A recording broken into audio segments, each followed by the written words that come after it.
It's a scripture that when I first heard it and read it, I just said, "Oh boy, that's cold-blooded." I just couldn't wrap my mind around it. It didn't have any compassion in it. He that hath shall get, and he that hath not, even that he has, shall be taken away. Oh my God. You saying he that hath, the person who hath, they will get, and the person who don't have, even that little bit they have, shall be taken away? That doesn't seem right. But there's a question. He that hath what? Vision. People without vision perish. Ambition, drive, a willingness to work, stubbornness, perseverance, faith that roars so loudly it doesn't give you an opportunity to hear the doubts that you have within yourself. You have those qualities, you will get. You have those qualities, you restore everything you lost and more. You have those qualities, angels will make room for you. Come. Let's intervene here because he won't quit. She won't stop. We've done everything and they won't stop. Come, we got to intervene now. And then let's go find a wimp, somebody who's stopped, somebody who's allowing themselves to be consumed by fear. They're weak. Yeah, because God has not given them a spirit of fear, but of power. They ain't got no power. They're consumed in fear. They can't even think straight. God has not given us a spirit of fear, but of power and of a sound mind.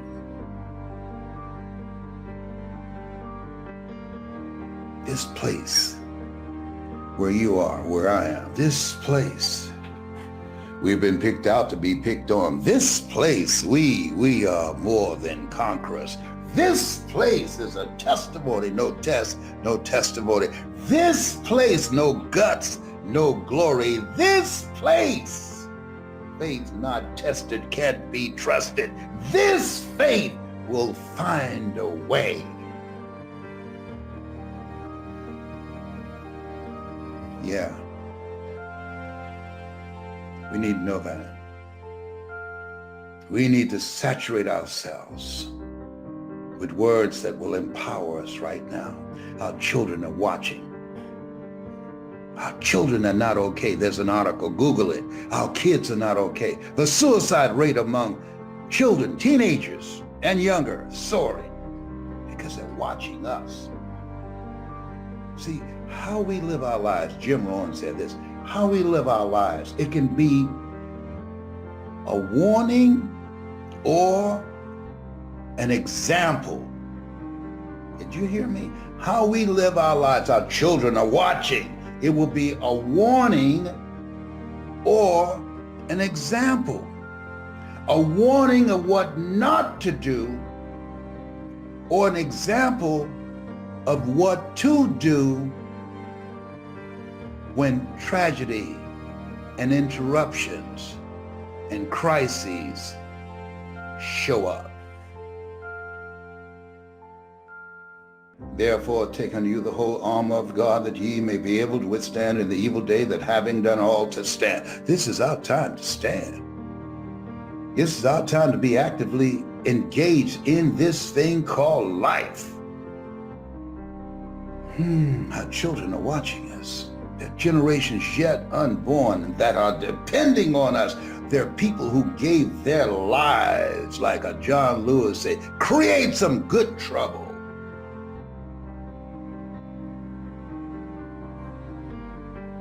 It's our time.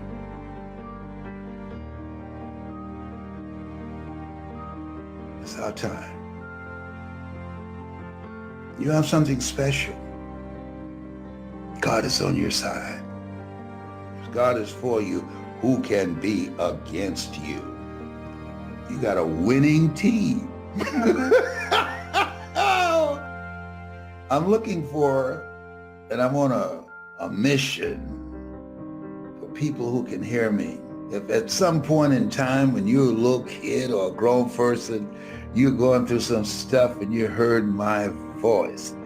And the reason you heard it, because what's in me is also in you. And the reason you responded and came out of the darkness into the light, because there's a calling on you to do the same thing. You and I are cut from the same cloth. You're branches of the same tree. If my message and my method and my approach resonates with you, I'm not talking about my hairstyle. My kid didn't play hairstyle and I'm kid, no. I'm talking about my message. And you have a message in you. You have a story in you. You like to help people, the millions of people who need to hear a multitude of voices. I want you to put voice in the comment section. Put voice in the comment section. And allow us to introduce you to the Power Voice system that teaches you how to tell your story, that teach you how to create an experience with your voice and your story, to transform people individually and collectively. Allow me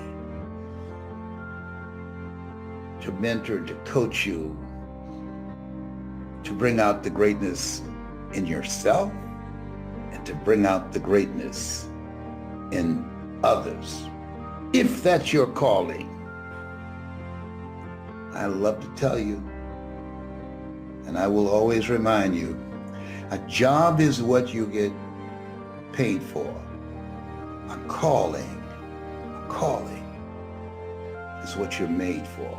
If it's your calling, put voice in the comment section. If you can hear me in your heart, I'm not challenging your ability to hear with your ears, because you wouldn't still be here with me. I don't have any prints translating my words. So if you're still here, the only reason you're listening, because what's in me, it's in you. You and I are cut from the same cloth. We are branches of the same tree.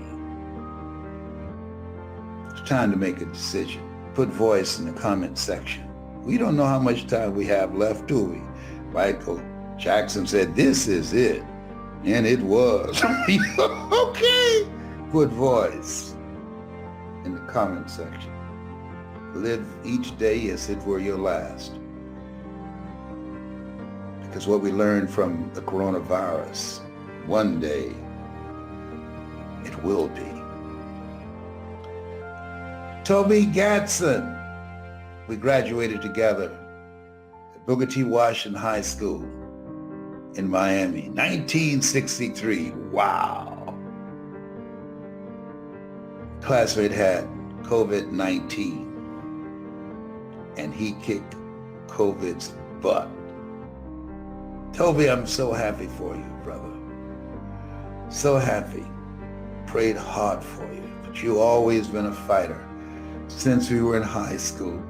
Boy, I tell you, you and Larry Littles, who played for the Miami Dolphins, boy, we went to school. We would miss school because we were characters. We were always clowning. We always wanted to know, what will we do next? We came to see each other for cafeteria and physical education. Oh my goodness. Oh boy, that's back in the day. I hear young people today, these millennials, talking about back in the day. They don't know anything about back in the day. I got t-shirts older than them. But at 75,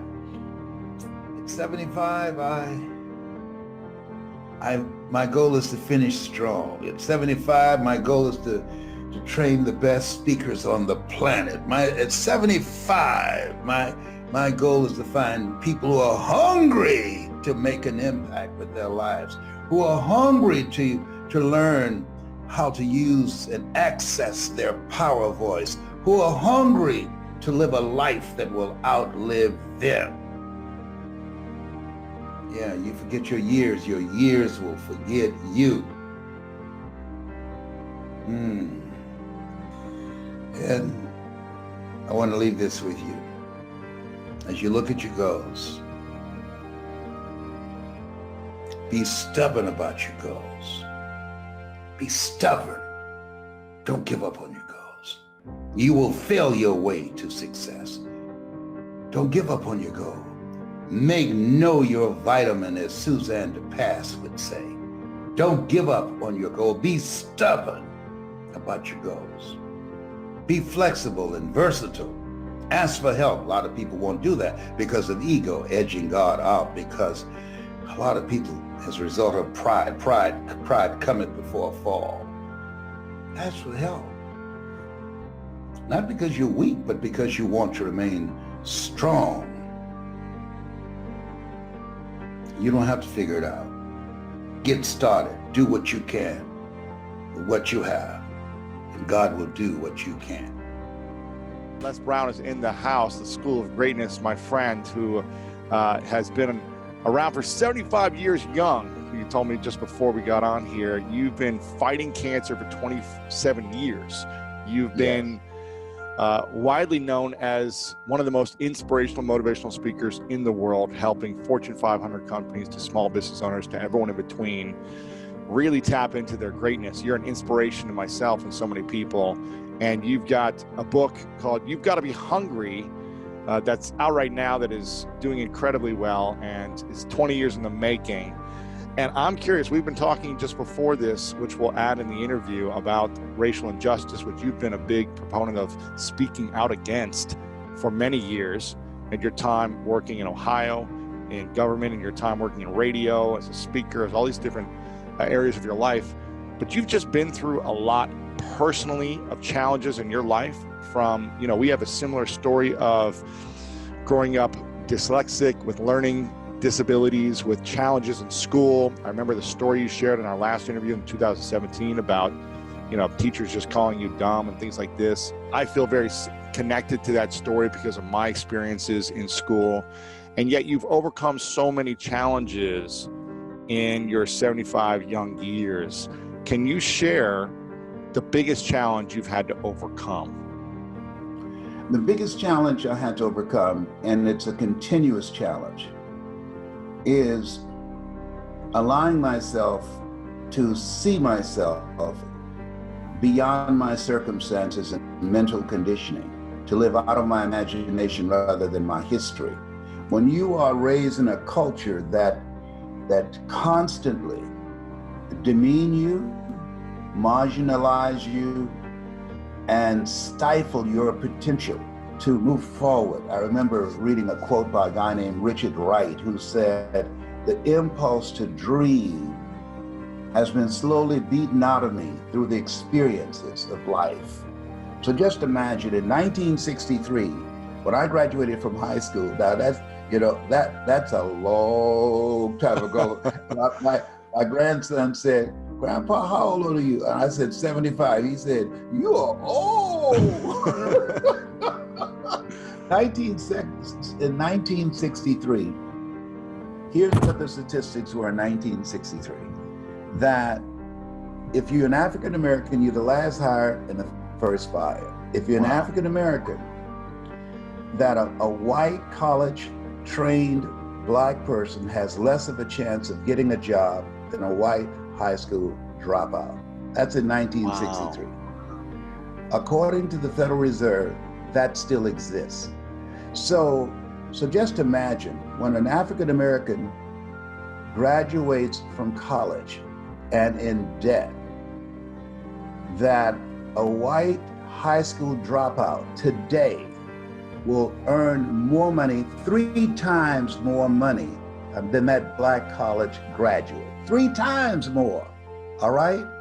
Why? Because of his paint job. I'll never forget, Louis, I saw an interview with Larry King, and this white supremacist was being interviewed, and he said, "Tell me, why do you why do you hate black people? He said, because they're black. So, and he said, and I'm white.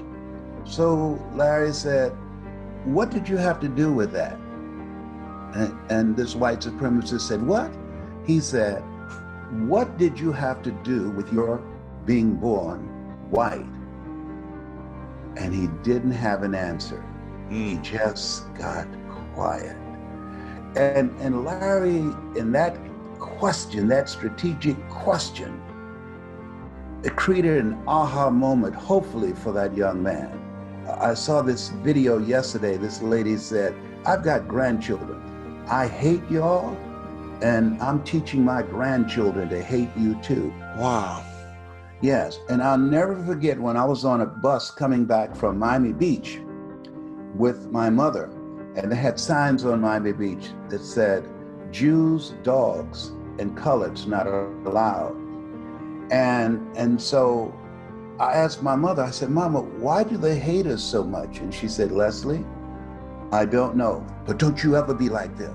Don't you ever be like them. God is love, and he who dwelleth in love dwelleth in God, and God in them. You love people regardless of how they treat you. That grabbed me, because when she could have very easily, because of the experiences that she'd had, it taught me to be hateful, because hatred is taught. It's people not born with that. And a little boy asked me, a second grader, what do you mean by you gotta be hungry?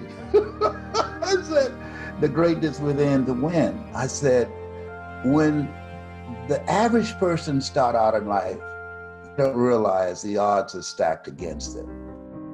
And you have got to call on everything in you to get ahead. I said, how old are you? He said, 7. I said, when I was 5 years old, I was downtown Miami, and it was like 95 degrees. And I ran to a water fountain. I was with my mother. The neighbor said, Mamie, we can watch the other 6, but you're gonna have to take Leslie with you because he's a little touched in the head. So they didn't want to keep me. So I let my mother's dress go. We went downtown with her. We would hold her dress because she would walk real fast. And I ran up to this water fountain, Louis, and I started drinking water from it. And my mother said, don't you ever do that again. Grabbed me by the neck. And I talk about this in the book. And she started punching me and in the face, in the head. And I was shocked. I said, Mama. She had this crazed look in her eyes. I said, it's me, it's me, Mama. And all of a sudden, a white police officer came by and he said, okay, he had a billy club in his hand. You can stop beating that little boy now. I won't have to beat him. And he looked at me as I was crying and just laughed. Wow. As he walked away. And my mother, she grabbed me and I was crying and she said, Leslie, I'm so sorry. But when I saw the redness in his face and how he had his billy club out and he was coming to beat you with it, she said, I had to do something to distract him. She said, because had he hit you with that billy club, he would have had to kill me. And I'd left you and your brothers and sisters to fend for yourselves.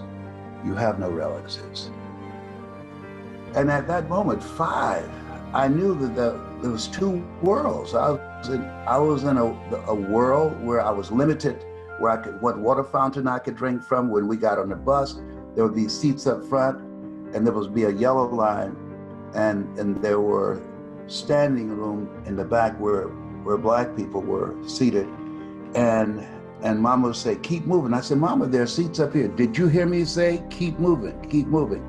So when you are in that kind of environment where you are judged based upon nothing other than the color of your skin, that's very humiliating. I had another experience that that really tilted the scale for me being the person that I am. And because I love my mother, I'm a mama's boy. I always say this is the Mrs. Mamie Brown's baby boy. and so I was determined that I was going to create a world that my mother could live in and not be Wow. humiliated and to not be held back, and a better life than she had lived in Stuart, Florida, and what I experienced coming up in Miami, being African American. There were so many things. It was just a part of the culture, things that exist now. But to believe and understand that it's going on now it's surprising. But what is heartwarming is the broad scale support.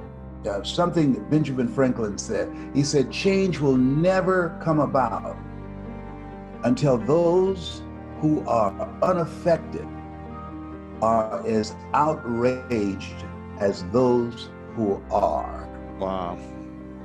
Okay? And so you have white people who are unaffected by this, but they're outraged. They're saying, hey, this is not right. And they're putting themselves in harm's way.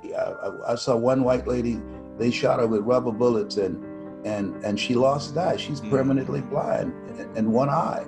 And so there have been places where the white turnout and other groups are very strong, of people out of a sense of humanity saying this is not America. And it's been sustained because the people can see it. And to see George Floyd have his life taken away.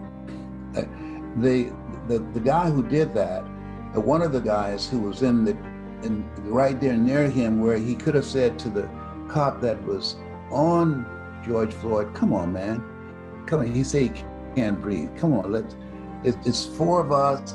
He's handcuffed. He can't get away from us. Come on, get your knee off his neck. He didn't do this. So this lady saw one of the guys in the grocery store who was charged with complicity. And she said, do you have any regrets? He said, no. Wow. No. So therefore, he thought it was okay to take this guy's life for a $20 counterfeit bill that they found not to be counterfeit. So to lose your life and someone say, when you are asked, do you have any regrets? And you say, no. Man, let me tell you something, that's heavy. That says a lot. Yeah. Do you feel like we haven't really progressed that much at all? Or is there progress? No, I think there's been great progress. There's no question about that. No question. You just have people who, this is for the first time under this leadership that we have, that feel comfortable coming out. So there are people that this level of hatred has been instilled in and passed on generation after generation after generation. What makes it seem so pervasive and so dominant has been the exposure. It's never been exposed like this. The internet, that's why North Korea and various dictatorships don't allow media to have the right to expose things, the inequities and the unlawful behavior in their country, including our country. Had it not been for the internet, we would not know about this, because the television executives had a meeting after the Rodney King riots and say, when something like this happens again, we will not show it. Wow. We will just report it. Okay, but the internet, because of the telephones, now these cops have been getting away with murder. They can't just get away with it. Although even when they go to court, 93.9% get off, never go to court. And of those who are indicted, maybe around 2% are sentenced and found guilty, because the judge and the prosecuting attorney is on the side of that officer. So well, I feel like they can always make a case, I guess, for, well, he was attacking me and this is in the law on how we can defend ourselves as police, right? When they asked the cops, why did you beat this guy that I said, this man served our country in Vietnam. He should not be treated like that. He was holding a baby. And they said he was fighting with one hand. And okay, come on. When I was on the air, and this is in the 80s, I editorialized against police brutality and deadly use of force. They said he had a threatening stance, so I shot him. One guy I'll never forget. He was in the car, and police approached the car, and they shot him 5 times. And they said he held his hand up, even though he didn't see a gun, but he moved his finger, and he thought that he had a gun, and so they killed him, and they got off with it. So they come up with any type of flimsy excuse. I thought my life was in danger, like the guy here in Atlanta was shot 5 times in the back, and they said they thought he was going to turn around and shoot with a taser. And the truth of the matter is that cop was mad because his taser was taken away from him. So he pumped 5 bullets in him. So no, there will not be a trial here. This is taking place now. And so that level of madness and lack of value for human life, it's deep in the culture. But how did you personally? Yeah, and how did you personally overcome so much from racism as a young child when your mother essentially had to beat the crap out of you in order to defend you from the police beating you up even more, to not being able to sit anywhere on the bus that you wanted to go on, to just having the challenges in school, to your career? How did you personally learn the skills to overcome so many challenges in the world, in your internal mind and world, and in life? The title of the book, You've Got to Be Hungry, the greatness within to win. Greatness comes out of adversity. And the defining moment for me was when my mother was working for a lady named Miss Harris. I was responsible for cleaning some spots off the floor. My mother was called by Miss Harris. She said, "Mamie, I want you to go in another room and find a hat that I'm looking for, the one I had 3 Sundays ago." And when my mother went in that room, I heard a slapping sound. I heard my mother clapping her hands. And I said, "Mama," I was curious. I said, "Why are you clapping your hands?" She said, "Don't you worry, Leslie. You just keep on doing what you're doing and get those spots up off the floor." Then she came out of the room and she said, "Miss Harris, I don't see it in there." So she said, "Well, go in this other room." And Mama went in the other room, and sure enough, she started clapping her hands again. And I said, "Mama." She said, "What?" She was aggravated now. I said, "Why are you clapping your hands?" She said, "Didn't I tell you to do what you're supposed to do?" But at that moment, Miss Harris came over and she stood over me. She said, "I can tell you why she's clapping her hands." And I stood up and I looked in the eyes. Now, during this time, as a Black person, you were not allowed to look white people in the eyes. You should always look down, okay? Or you could be arrested or beaten. So I looked her in the eyes, and she said, "The reason that I have your mother clapping her hands, when I have colored people working for me, and I can't see them when they go in another room, I make them clap their hands to make sure they're not stealing." Oh my goodness. I said, "Ma'am," I said, "Miss Harris, let me tell you something. My mother does not steal. When she talk about you and your family, she say, I work for Miss Harris, and she talk about our children, and she knows all your children's names and their birthday. My mother is an honest person. She'll never steal from you or anybody." And she was so shocked. She just looked at me, and she just turned and walked out of the room. And when I got back down on that floor, Lewis, and started scrubbing that floor, I said, nobody will never make my mother clap her hands again because they think that she's will be stealing. I remember going back on the bus and I was quiet, and she said, "Leslie, why are you so quiet?" I said, "Because I'm not a man. I want to be a man." She said, "You'll be a man soon enough. You're 10 years old. How long before I become a man?" 8 years. "I want to become a man now." She said, "Why?" I said, "If I was a man now, Mama, I can buy groceries for us." "Listen, Mama, and we won't have to wait till the people you work for eat and then give us leftovers. If I was a man now, I would not have to wait until somebody's worn clothes for a year and we wear their hand-me-down clothes. And if I was a man now, nobody will ever make you clap your hands because they think that you're stealing. She said, Miss Harris told you that, didn't she? I said, yes, ma'am. That's why I want to be a man now. And she just got quiet. She said, Leslie,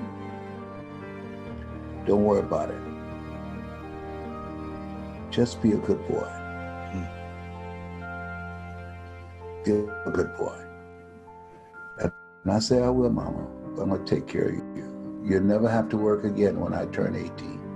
When I turned 18, I took care of my mother until she passed at 89. She never paid another bill.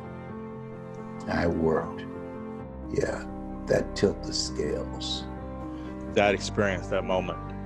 Yes, that to make her, she was such a wonderful person, only had a third grade education. And I always say I'm on programs, I said, because of two women. One gave me life, the other one gave me love. God took me out of my biological mother's womb and placed me in the heart of my adopted mother. So she was quite a woman. Yes, she was. I'm a mama's boy, as you can detect. Yeah.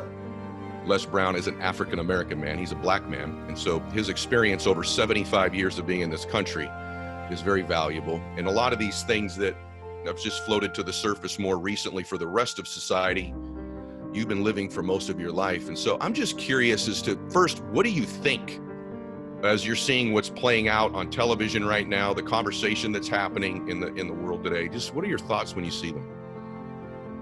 It is, I find it fascinating. Here I am, 75. I was 5 years old downtown in Miami with my mother. It was very hot and it's around 90 degrees. And I saw these kids playing, these white kids and one drinking from a water fountain. I let my mother's hand go and I ran to the water fountain and I started drinking from it. And my mother grabbed me by the neck and she threw me down on the ground and she started punching me with her fist. She had never done that before. And my face and my head, and I was screaming. She had a crazy look in her eyes. I said, Mama, it's me, Mama, it's me. And then all of a sudden a white cop came over and he had a nightstick and he kept on hitting it in his hand. He said, okay, that's enough. You beat that little nigger boy enough. Now he's learned his lesson. He won't do that again. And he walked away and he just started laughing as he looked at me. My nose was busted and my eyes were swollen.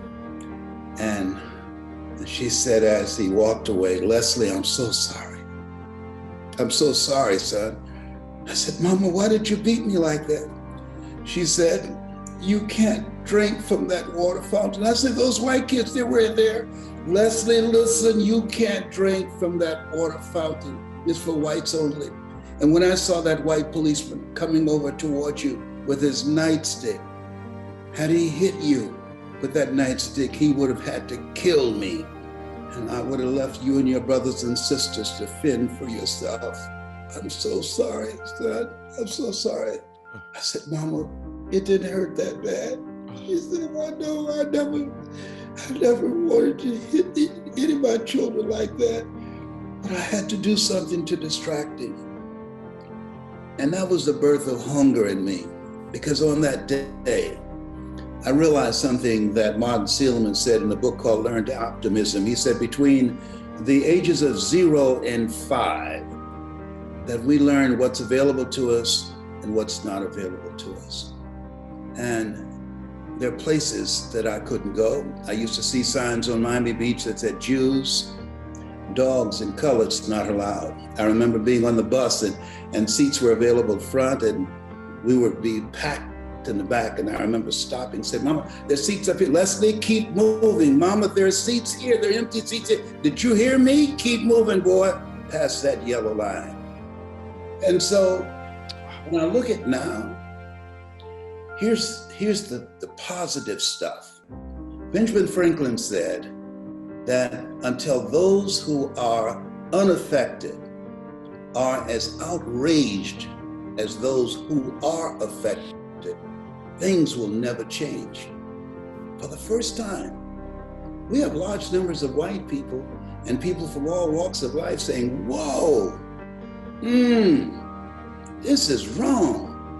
This is wrong. Evil prevails when good men and women do nothing, and good men and women from all walks of life have gotten involved. This is a reckoning.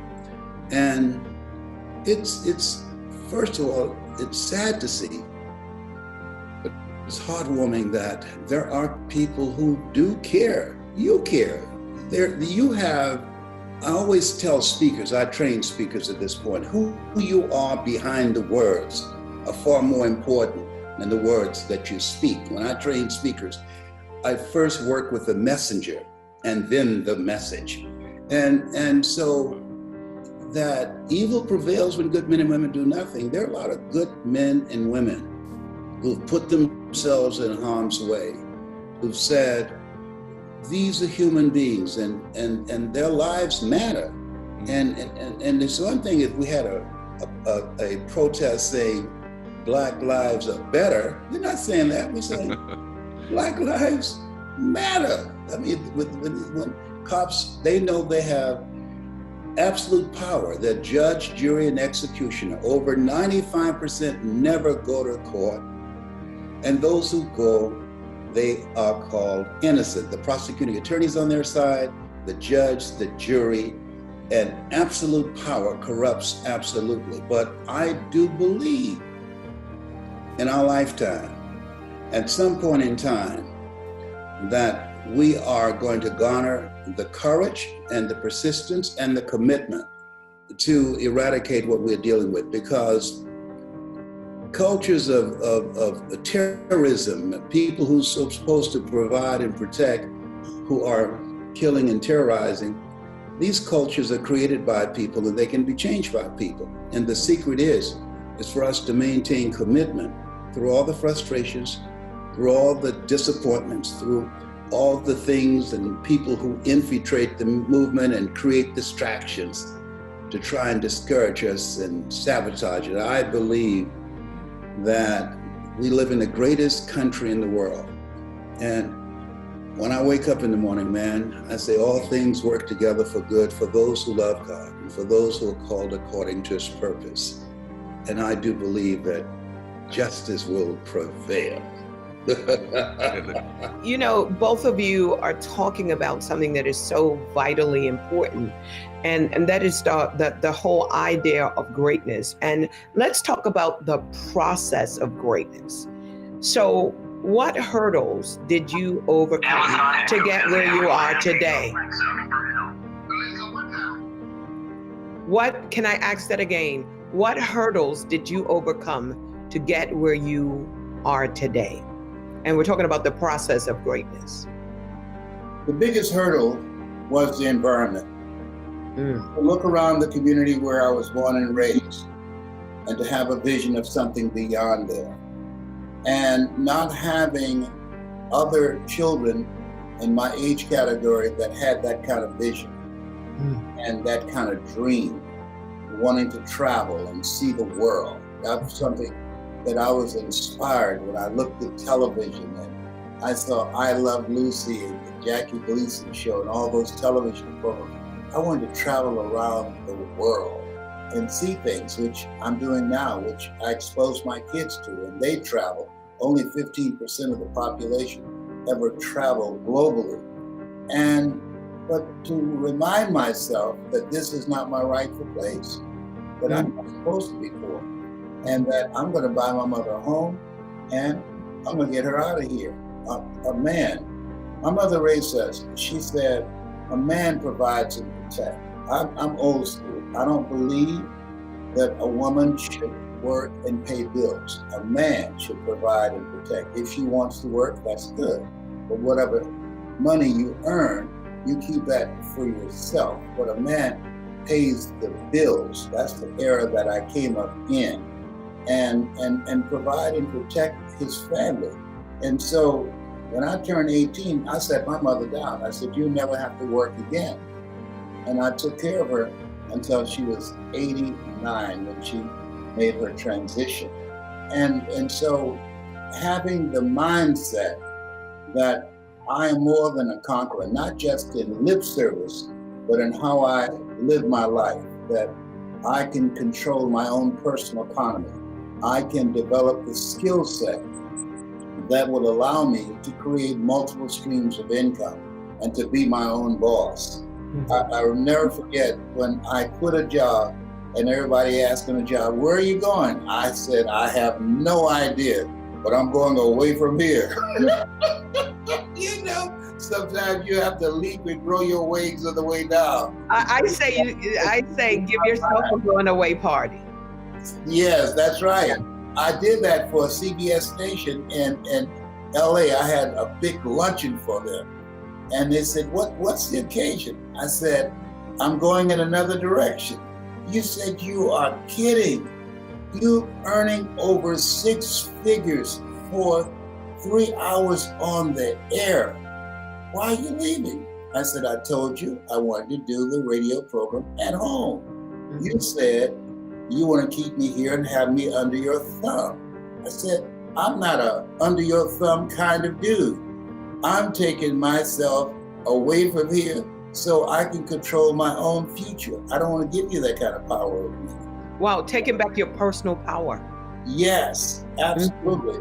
You want to be able to develop yourself so you have walk-away money, so that you can walk away. If the environment does not suit you, you can walk away. If you're not earning enough, you can walk away because you know that you can create it again, that you know that you have the ability. You've been given authority and dominion over everything on the face of the earth, including your finances, to create a life that you love and that you're excited about. Helen Keller said life is either a daring adventure or it's boring. And so I live an exciting life. It's great to be me. Yeah. I love that. You know, move away from people that further entrench you into possibility blindness. Move away from a culture and people, and then take back your personal power. I mean, that's so practical. If you've given it away, that means that you have the power to take it back. Take it back and give yourself permission to succeed. The kind of conversation we're having right now, Yeah, people don't get this often. they don't. No, you have always marched to the beat of a different drummer. Henry David Thoreau said, "If a man does not keep pace with his companions, perhaps he's listening to the beat of a different drummer. Let him march to the music that he hears, however measured or far apart." You march to the beat of a different drummer. And that's why, as a leader, you impact and you influence people because you inspire them through your example to raise the bar on themselves. Yes, that's really, really good. That's really, really good. I want to throw out another question. What hurdles will the average person have to overcome? Well, I think that the hurdles that the average person will have to overcome, and the biggest hurdle that I had to overcome, is one and the same. And that is to be coachable. Coachable. Yes, I know. You're shocked right now. I am shocked. You're shocked right now. The Chevrolet, Honda, Toyota.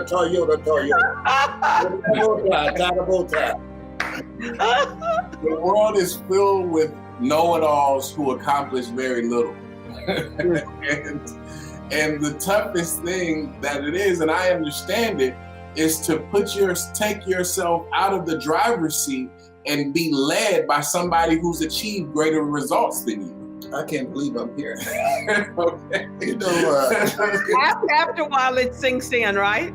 Yes. Yeah. So we often have bright ideas that we have, different projects that we're passionate about, but unless you have some strong leadership and a coach who can guide you through some things that you might not have seen or been able to anticipate, then you're not going to make it as far as you could. Many people are struggling as solopreneurs because they don't realize the power of teamwork. I'm blessed because I don't just have a dad, a great parent, I'm a part of a great team.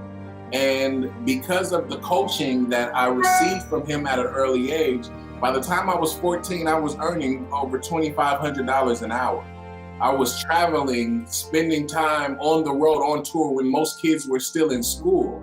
And that foundation gave me the type of life that when I entered my 20s, and I was doing things that many people did not know were possible, but I knew it was possible because my coach told me it was possible. I didn't believe him at first, but there's a difference between, wanting to be successful and being groomed for greatness.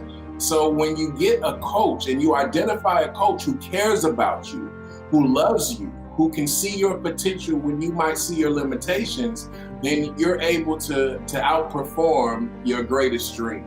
Yes, and provides the enough pressure and tension between who you are and who you have the potential to be, and helps you to raise the bar on your own expectations. That's really, really good. And then you talked about the whole idea of a team.